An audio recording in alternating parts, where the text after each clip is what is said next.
Shut up and sit down.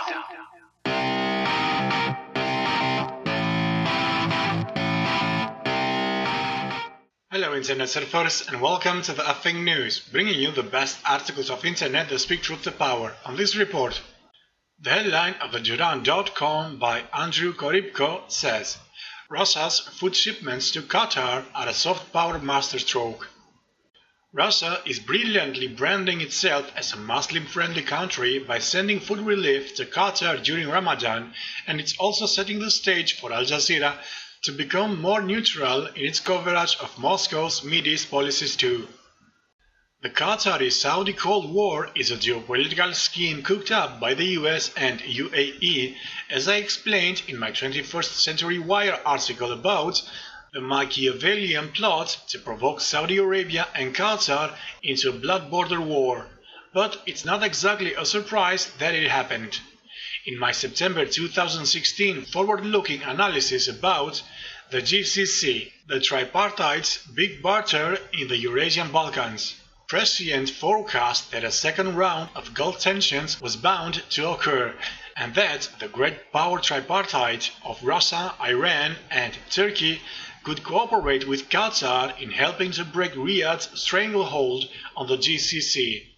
Moreover, my Geopolitica.ru analysis from earlier this week about Russia's energy diplomacy in the Mideast, boom or bust, accurately predicted that Russia will play a role in mediating tensions between the two feuding GCC countries, which has now officially come to pass with the Qatari foreign minister's visit to Moscow this weekend.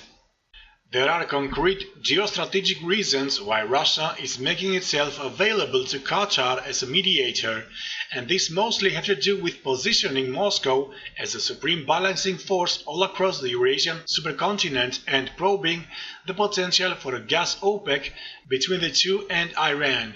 Apart from the tangible evidence, however, there stand to be more immediate soft power results from Russia's outreach to Qatar. Moscow took the wise move to announce that it's ready to increase food shipments to Doha, which is hugely symbolic considering that Muslims all across the world are fasting to commemorate the holy month of Ramadan.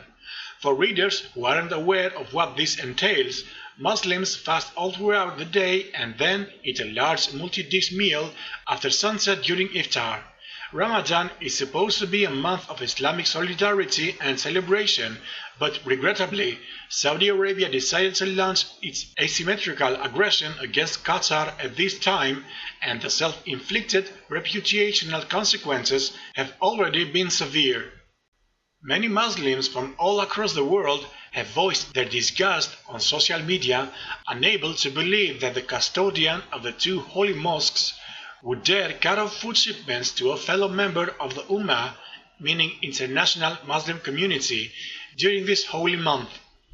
Some have even rightly accused Saudi Arabia of acting on orders from Israel because Tel Aviv has publicly backed Riyadh's every move. Saudi Arabia's backstabbing of former ally Qatar looks even more treacherous when contrasted with Iran's offer to provide food to the de facto embargoed country and even allow it to use the Islamic Republic's ports for commerce.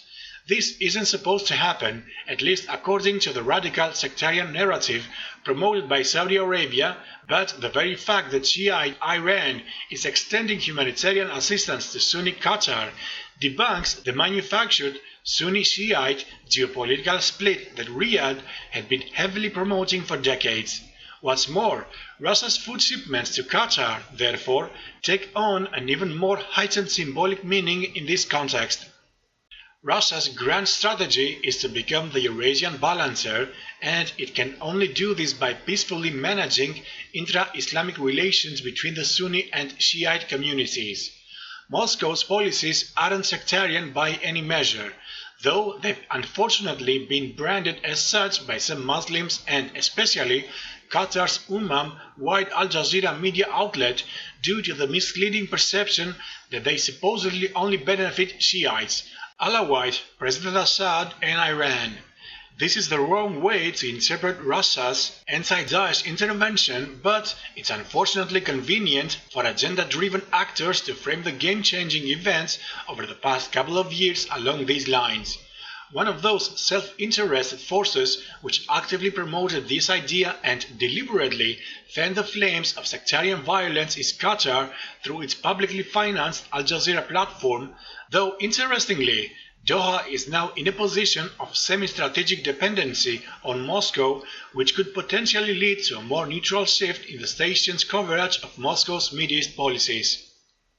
Altogether, Russia's proposal to ship food to Qatar in helping the peninsular country break through the Saudi-led embargo has served two strategic soft power objectives. The first is that Moscow is no longer perceived as the pro-Shiite actor that some of the region's citizenry were wrongly brainwashed into thinking that it was, and secondly, Russia's reputation will likely improve as a result of Al Jazeera's expectedly more neutral coverage of its Middle East policy.